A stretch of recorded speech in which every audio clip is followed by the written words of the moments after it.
Hey yo, what's going on, man? It's your boy QuayAyE here, man. I'm back with 2K news over the weekend that I kind of missed, man. And a lot of stuff I'm gonna cover is from this infographic that Fear Glizzy made, man, about the Chris Smooth Twitch chat with Ronnie. And just gonna go into a little further detail, my what I think about it, and a couple of things that happened, tweets and things. So let's get into it, man. Now, the biggest news has to be that 2K19 has private matchmaking in Pro-Am. I said they did too much with the creating passwords and sharing with other teams. I wish they would have showed us what it looked like during the NBA 2K Finals. But I thought it would have been easier just to do a lobby like they do a private team up, like something simple. But we have to see how that goes and see how it works out. But you do know they don't count towards ranked games, so you can't just keep doing it, keep spamming it. And also, Zach Timmerman said that you will get badges and everything towards it, but it seems like maybe it's not as much because they're trying to prevent boosting as much as possible. So it may be a little bit less towards the badges, or maybe you can't just keep playing your same team over and over again. Let's see what they do with that. And another big thing I want to talk about was the VC it takes to rank up to 85 overall. It is 190k. It's pretty much the same thing as last year. I know last year it took me 189k, so I'm sure it's about the same thing.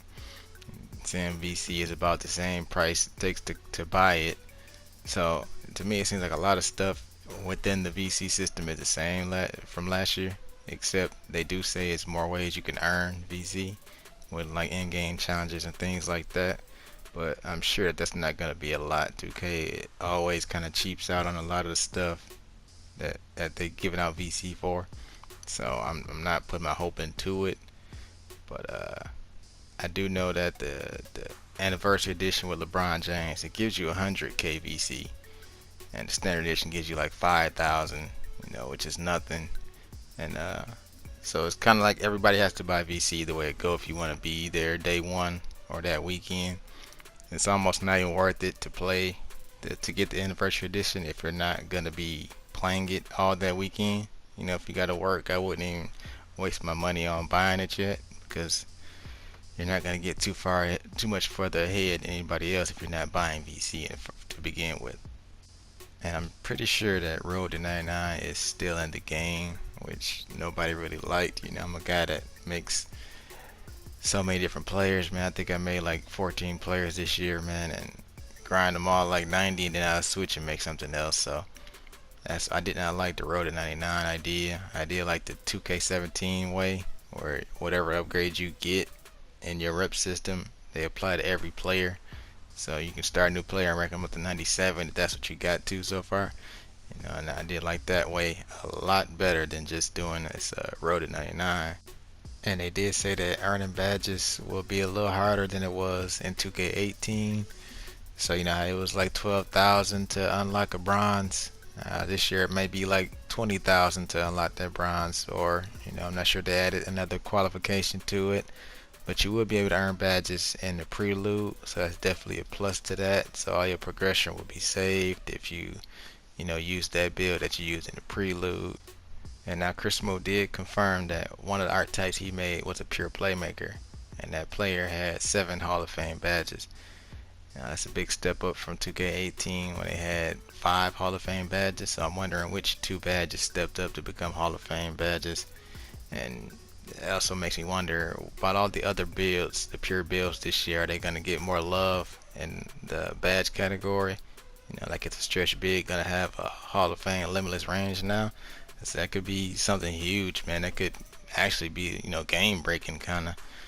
Because stretch bigs are already kind of OP as it is, shooting over everybody. Now they're going to be shooting over everybody from half court, which kind of interesting to see how they work it out. But Zach Tierman did say that most dual archetypes have at least one Hall of Fame badge, and it's actually 70% of the dual archetypes. So, and he did say half of them have more than one. That pretty much seems the same from last year to me. It seemed like too much of a difference, but We'll definitely have to see how they did it, how they tweaked it with the badge system this year. Hopefully everybody gets a little bit more badges than they had. Certain archetypes had 23, 24 badges, and some had 16 badges. It's kind of messed up that you only get so few compared to some of the other ones. And now there was some good news for those who make defenders in two ways. You see in 2K19 that your other attributes don't drop as far as they did in 2K18. Because as soon as you switch to putting defense in your build, it just dropped all the numbers in the top half of that chart down, except for layups and dunks, because that's all they really get. But it drops everything down, shooting, your dribbling, passing, all that stuff dropped way down. And I'm definitely looking forward to that because I'm a two-way player myself, so I appreciate that. And Mike Wang did say that as far as those attribute caps, you'll be able to see the numbers this year. Now he said you won't be able to see it in the prelude, but it will definitely be in the full game. So that's definitely a plus, a step in the right direction. Something the community has been asking for.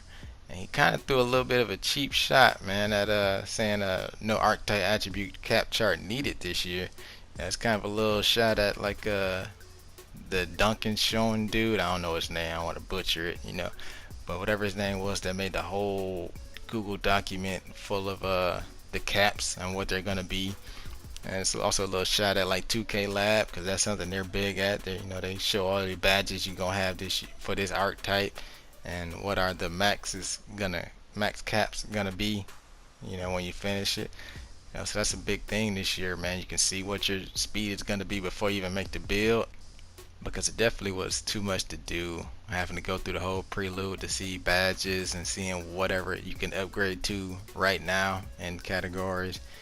And it was even more of a pain trying to deal with which upgrades you're going to get at what time, trying to hope that you can get this shooting category up to this point before you hit 90, but you may never get that last point until you hit 97 or something like that, so that didn't make sense to me. I'm hoping that they let you do your upgrades yourself this year. And another thing is I'm hoping that to get to screens like this and the prelude, I'm hoping there's not you have to do a whole intro and things like that before you get to play with archetypes and see what your badges are gonna be. Cause like I just want to get into making my player as soon as I hit my career. I want to start tweaking my height and my weight to see if I want to make this archetype or not before I have to get into the intro and credits and who produced it. I don't want to see all that yet. Let me think about my archetype first, before I have to go through the prelude.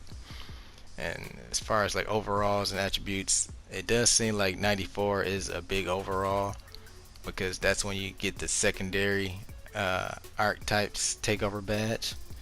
That's when it starts to switch back and forth and you get to use both of them, so you get that 10 and then 5%. So if it takes to 94, how long does it take you to get to 94 before you get to use that? Is that something hard? Because I never even made the 94 this year because I had too many players, but it does take a long time to get to 94, so that's a pretty big rep reward if that's what that it is. That's a pretty big number, so what comes after that? If that's so necessary to get that secondary archetype, or if you're pure you get it longer.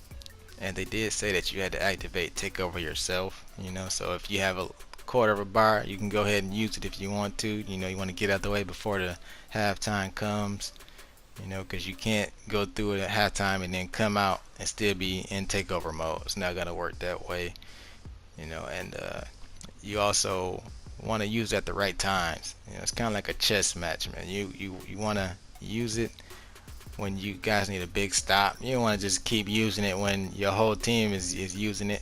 Why would you use it and it's a sharpshooter using it right now? Let him get his shots off. He's probably gonna hit a bunch of stuff. If you got a lockdown, you might want to use it to make a huge stop. In the end of the game. Or maybe you are a sharpshooter and you want to use it in the last 10 seconds and hit that buzzer beater. It's definitely going to be a critical, game changer. I can see it already. you know. So you guys want to be smart with it and use it at the right times. But I think that's pretty much everything that I wanted to cover in this video, man. Anything else comes out, I'll be here. Definitely gonna be posting videos about everything that comes out. But if you guys like anything you hear, man, just give me a like, man. Not asking for anything else. Just like it if you like what I'm doing, man. I'm definitely learning and growing, trying to look for feedback. If you guys let me know what art types you guys are thinking about making too, man, because I'm trying to start get mines out of the way, man. Think about what I'm gonna make. So, I see you guys in the next video, man. Peace.